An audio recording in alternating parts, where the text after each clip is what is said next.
ministère d'agroécologie est aujourd'hui positionné sur des missions d'accompagnement des producteurs ou des porteurs de projets, en tout cas en agriculture. Ça veut dire la formation, l'aide au design, l'aide à l'installation petit à petit. Et arrivant à cette étape-là, effectivement, il y a une question de suivi et de collaboration dans le temps. Et je pense que c'est là où peut s'installer justement cette habitude de travail et de collecte de données et de suivi en fait de l'évolution de ces exploitations agricoles.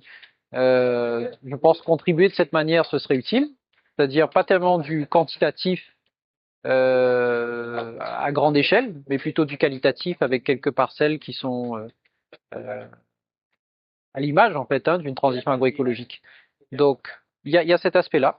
Après, comme la transition agroécologique se limite pas finalement à un profil d'agriculteur ou d'agricultrice, c'est aussi ça qui est intéressant au niveau de notre association, c'est que on reçoit en fait toutes sortes de sollicitations, que ce soit des gens établis en recherche de terrain, en transition ou en reconversion professionnelle.